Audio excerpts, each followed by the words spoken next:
It's the Krisha and Frank show. Happy Mardi Gras. Happy Mardi Gras. I think I owe you some beads for that for what just happened. The mic malfunction that I had? Yeah, we tried. I tried so hard to be nice and polite, but we're in this fraternity now of co-hostedom. We are. And I think there were three. Yep. That was a 3-bead. I'm not going to put them on because we've already been... We've just adjusted the microphone. Yes. But you earned those beads. Oh. And actually, you didn't. I know my wife's going to say, what did she do? No, I'm playing. I'm exaggerating. There's outtakes. It's Mardi Gras. It is. The funny part was that just trying to get your mic... oh, gosh. What a mess. We bought these clip-on mics so that we could be fancy. Uh-huh. And they're a lot more work, frankly. I didn't really, we forgot.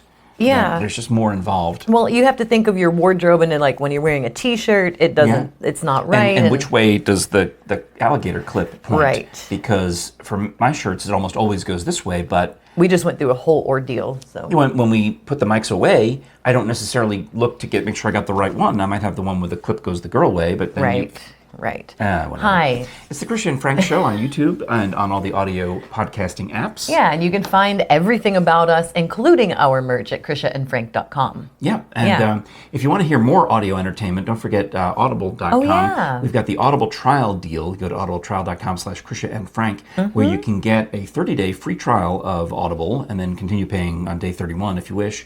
But during that first 30 days, don't be a fool. Take advantage. Download an audiobook and keep it forever. And you can listen to tons of stuff during that 30 days. Should you so desire. There's a lot of you could just sit home and do nothing but listen. So I brought you something. And we're on their Audible Pod. You can listen to Krisha and Frank. Well, I didn't bring you something. I brought something. For show and tell. I found my tap shoes. Well. I was at my old house. I was picking up my kid, and they had cleaned out a bedroom, and my tap shoes were there. I had never seen tap shoes up close before, and when they looked floppy, and like these are soft sole, I thought they were broken.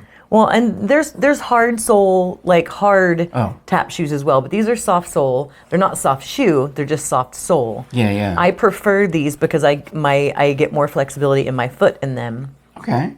But now that I found them, I think I know what I'm gonna do.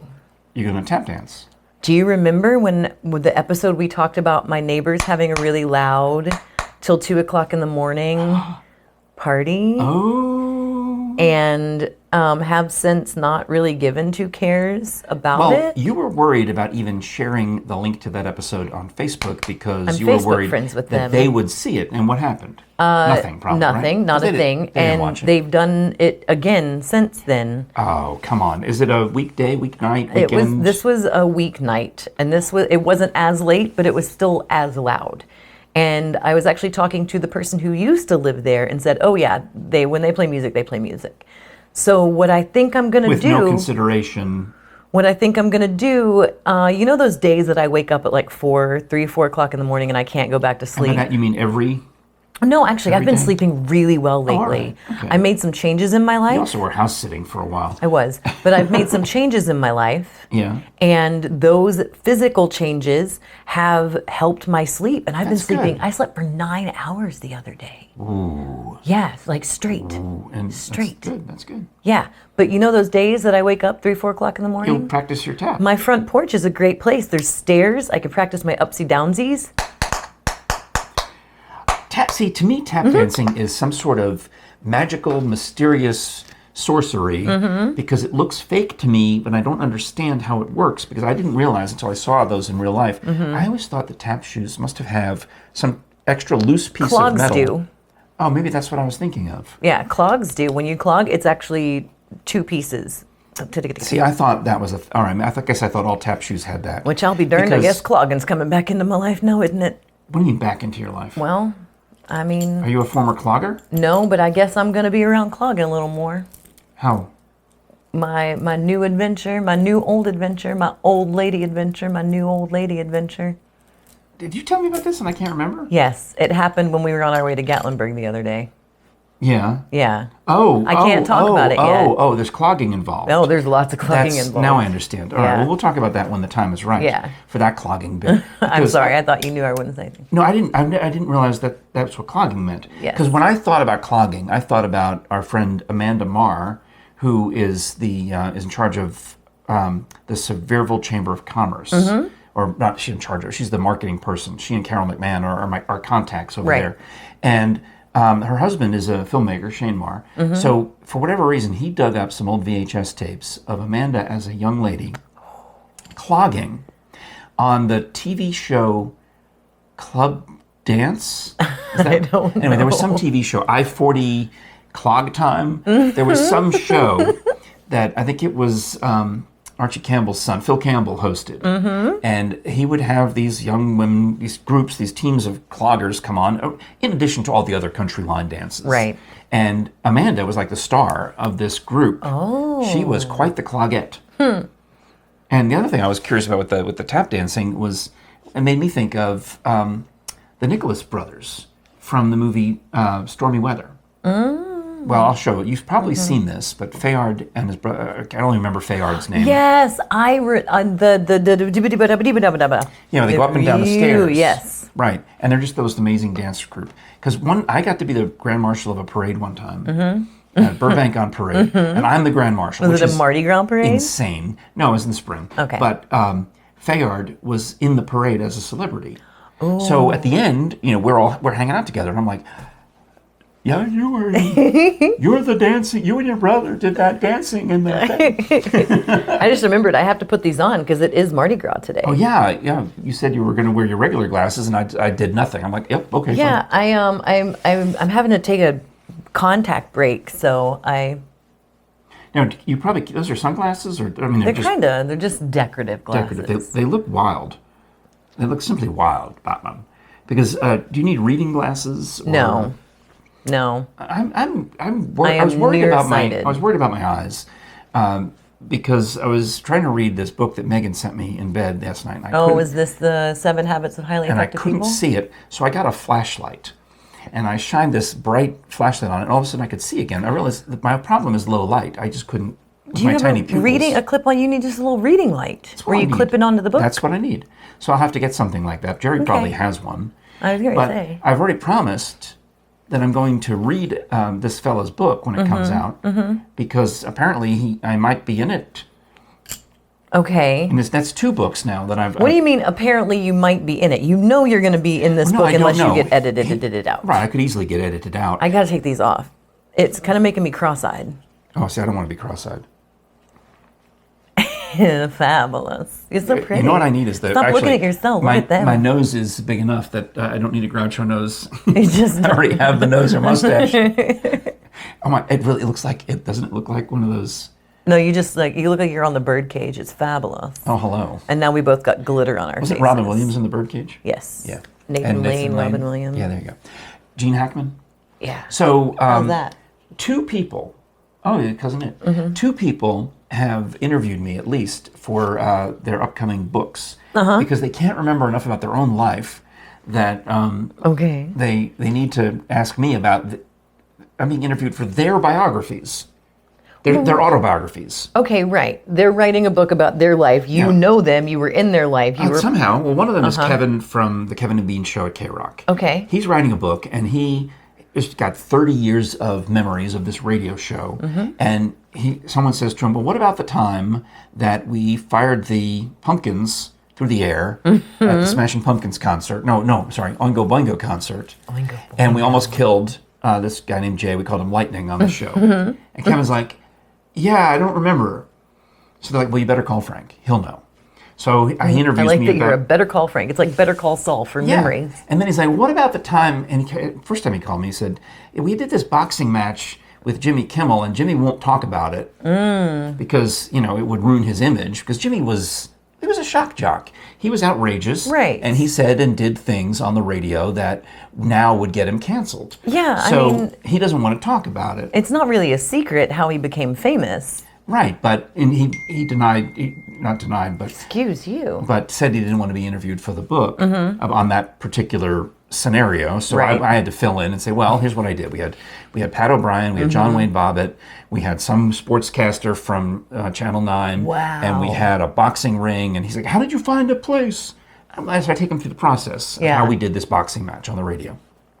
Now, Adam Carolla... that was your whole job. That's how Jimmy and Adam met. And that's why Adam is mad at me, because I was so busy getting the boxing match set up that I couldn't call Adam back for 2 whole days, and I've delayed his entry into show business by 48 full hours. Oh. So that's why I'm the bad guy in Adam Carolla's book. Right.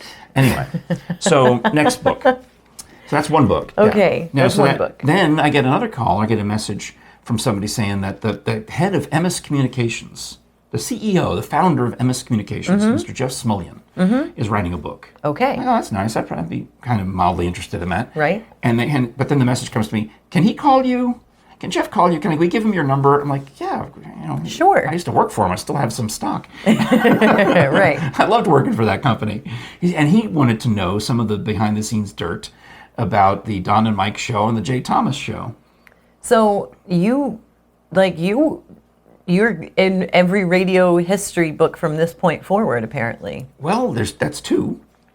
Yeah, I mean, 3, I guess, if you count Carolla's book. Yeah. There you go. So, Look at you. you know what we should do? What should we do? Well, I was thinking, I was wondering if I should get Bone Zones to sell copies of those books, but probably not. No, I don't think not.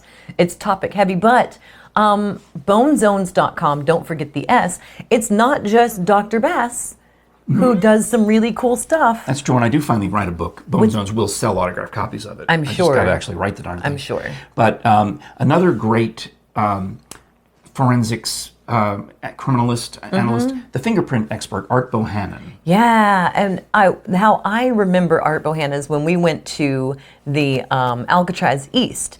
We were talking about the fingerprint machine that he created and the way that he can like evaporate them and like. Yeah, he took the concept of using superglue fumes to find water-based fingerprints, and he was able to build a machine to take it out to the road, to a crime scene, because it used to be a lab thing. Right. So he made up some kind of vacuum hose and box and fan, and would bring it out there and be able to test for these fingerprints at the scene of the suspected crime, and then know that maybe the missing child had been in that car, for example. That's so cool. But he's got a couple books at bonezones.com. Don't forget the S. And T-shirts. One of them is, and there's a sale. There's one of them is called Prints. Like fingerprints. Like Prints of a Man. That's the Art Bohannon life story.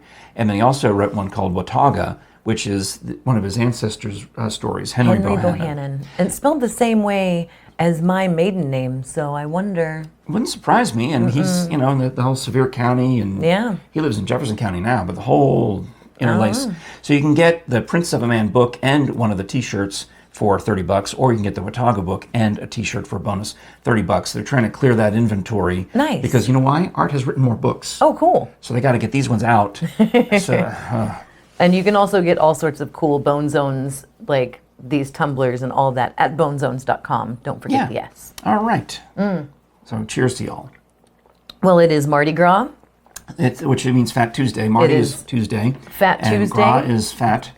And it is also Taco Tuesday. This comes from our friend Fran, or my friend Fran, who sent us the Fran mail, suggesting that we get a basket. We've done that. And we put topics in the basket. We've done that. And we've actually, all of our topics are from you guys. Yeah, you can send them, well, there's so many different ways. I think we got one from the phone number. Right? No, we got 2 from the phone number. Which is? 865-236-0399. And one I got from a friend via Facebook Messenger, but you can email them also. Which I think I said the phone number wrong yesterday. That's fine. Well, the right one will be on the screen. You can email them to us also, krishaandfrank@gmail.com. So it is time. We will go. Okay. Put that one back for... Oh, okay. Right. So Aaron wrote to us and said that he has been biting his fingernails for 30 plus years. Okay. And he is attempting to stop doing it. I remember I got the message. I didn't know when we wrote it on the before we wrote it on a piece of paper. It showed a picture of some chemical, I think, that he was going to put on the tips of his fingers. Oh, wow. I don't know. But he said he's attempting to stop. It's been a lifelong habit, almost lifelong habit for him. And he's attempting to stop. And his question is there a lifelong habit that you've never addressed that you would like to? Oh, that I need to stop? Yeah. Eating. I need to stop eating. That would be... I felt Could I very just- Kelly Ripa when I was reading that, by the way. Oh. I mean, I know I don't look like her, but I All right, felt well, I'll be very- Regis. No, You know what I need to stop doing? I need to stop eating. No, you could be Ryan Seacrest and not know what 3D printing is. What do you mean 3D printing? What do you mean? could you not It's know printed on a this? piece of paper? I don't know. It was dumb. Oh, my heavens. Okay, but a lifelong habit that you've never addressed, that you would like to address, is eating, Well, I mean... overeating. Yeah, Eating 'cause poorly. I've never had a problem biting my fingernails. I mean, the first thing I thought of was first grade, where one of our classmates still sucked his thumb. Yeah. And this is when I was in My first brother grade. was a thumb sucker. I'd suck So my fingers. the nuns, it might have been second grade even, the nuns took gauze and wrapped it around his thumb in such a way that it would be uncomfortable and awkward to suck on it. I was in third grade, and at night I would still suck my fingers. I suck these two fingers. And my brother I'll sucked bite a his thumb. hangnail, but I mean... I don't bite anything because it breaks my teeth. Do you want? So I sucked my fingers, and back in the 90s, they used to put these retainers in kids' mouths to keep them from sucking their fingers. Look up, just Google, and we can post a picture of what was in my mouth. Finger sucking retainer, thumb sucking retainer, something like that.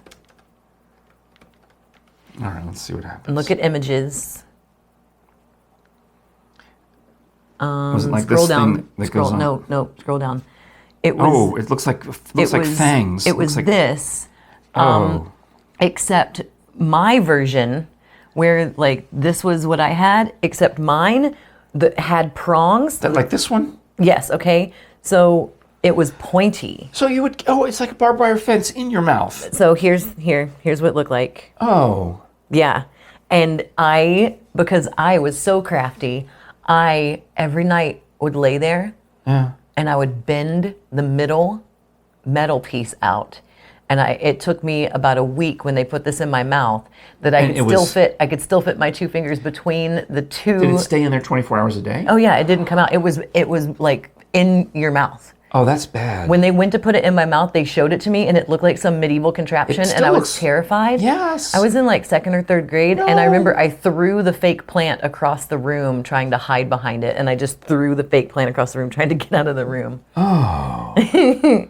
It never worked though, because I just bent the stupid prong and I still sucked my fingers.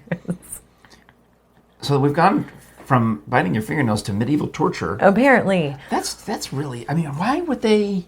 because they still do it apparently, but now they're rounded. They're not as pokey as mine was. Mine was Yeah, pokey. I mean that just seems like It's just so you can't get suction. it seems like a cruel. Oh, Like the whole point is so you can't get suction, because that's what. yeah. Right. And how old were you? I was like second grade. Second grade. Yeah. Yeah. Oh wow. Yeah. Anyway, but lifelong habit that I have that I've never addressed, buddy. I tell you what, the last 2 years there's been some addressing of just about everything.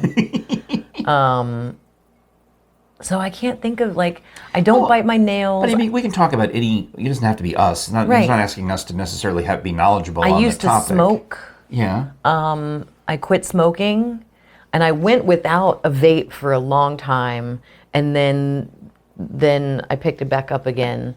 Yeah, to the point where I had to improvise to get you a charger. You don't have to tell all the secrets. I was enabling. I shouldn't have enabled. Oh, is that what? You sure? I was hangry, and you're going to deprive me of nicotine? Boy, that's going to make a great show. All right, I helped. Yeah. Can I get Hale. you? Can I get you anything? Do you need Stop it. tissue? Stop it. What do you need? You need a charger it. for your Juul? What do you need? I would say the hardest habit for me to break was not asking for help. That was the hardest. I have to think about it and work on it every single day. There's I think when you lose a parent also, you get in this mindset all of a sudden, and as I did when I was 21, that people don't live forever. Mm-hmm. You can't rely on people to stick around. Nope. And my parenting technique for my kids was, I will be dead someday. You need to figure out how to do this on your own. Yeah. And I mean, even going back to younger days when I would let them, walk into a store by themselves, buy the thing, and walk back out. If maybe I'd stay in the parking lot, or they would have permission to walk to the corner drugstore when we lived in Burbank. You know. Yeah. And I think a lot of my independence, where like on the episode we talked about like doing things alone. Yeah. I think it came out of necessity, because when I remember living in Wisconsin and my dad worked, and when we were home, we would stay by ourselves home alone in the summer, or we would go to like a day camp. Like we went to like a Boys and Girls Club. Yeah. But we walked there because my dad had to leave for work. Oh, yeah. So we walked around the corner. We used to walk up to Georgie Porgy's and get ice cream and this candy. would have been in the 2000s, This is the 90s. Like, all right, so my kids were also walking to the drugstore in the 90s. But I mean, yeah, certainly it's all changed. Yeah. When I was a kid, there was a line, and it said, if you live this close to the school, you have to go home for lunch. You can't stay here. Oh, wow. There's not enough room in the cafeteria. You have to live more than a mile. I think it was like a 3/4 of a mile. If you lived close enough to school, you were sent home for lunch. And now parents are getting arrested, and Child Protective Services calling them for letting their kids walk to the park. And we were just like 5-6 houses from the line. So if I wanted to walk, I could, and occasionally did walk home for lunch and then walk back to school in time. But we walked to school every morning. It was almost a mile. Yeah. It was like, that's what you're supposed to do. Yeah. It's really bizarre to me that we've become so like, yeah, but the world has also gotten a little different. Yeah, Maybe, I don't know. I don't know. If you look, I can find plenty of strange murders from the 60s to show you. I mean, As far as habits I'd like to give up, this bad boy. all right. Yeah. Well, it is Mardi Gras. Yeah. And we have all the decorations. We but do. Do you think I'll get in trouble from my priest friends if we just leave them up for the week? One, I don't think so, but I'm really glad that you said you were talking about, because you're like, it is Mardi Gras. Do you think I'll get in trouble with my priest friends if I? And I'm like, please don't make me get beads. I was teasing enough that you earned beads from putting on your microphone because you're doing I've seen, I don't want to out my TV anchor friends who do this, where they pull their dress or shirt and then drop it straight down through all the everythings. That's exactly what I do. Yeah, But, you know, there are people. A lot of women in TV do that. Yeah, but there's also a lot of people that are more modest about it, but I'm not. Well, we talked the other day, we've got to get you a garter for the mic pack. Yeah, if there are any of our television friends that have one of those fancy strap-on garters that you guys wear, can I borrow one? Mostly the weather ladies. Yeah, because they got to walk and move. Yeah. All right. Well, you know what? We'll. You want me to get you a garter? This is a challenge.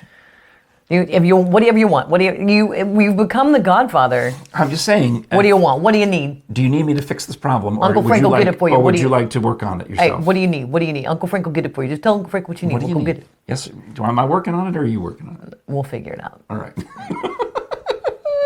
We'll figure it out. Yeah, I don't have Ash Wednesday decorations, so Father Bill McKenzie. We should show his picture. We'll do it tomorrow. Okay. I'm leaving the Mardi Gras decorations up all week because I don't have another set. Okay. Actually, let's just show Father Bill now. Oh, because he bought our merch. He did. Well, I was saving him for Ash Wednesday because he's in his priest collar. Oh, okay. But you can... Don't put it up. Don't. Get it down. Get out of here. Don't listen to me. Get. Okay. All right.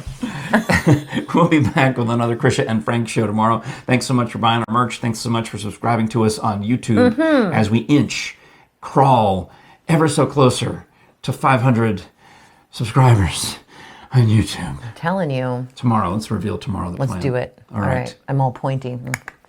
Thanks a lot. Bye.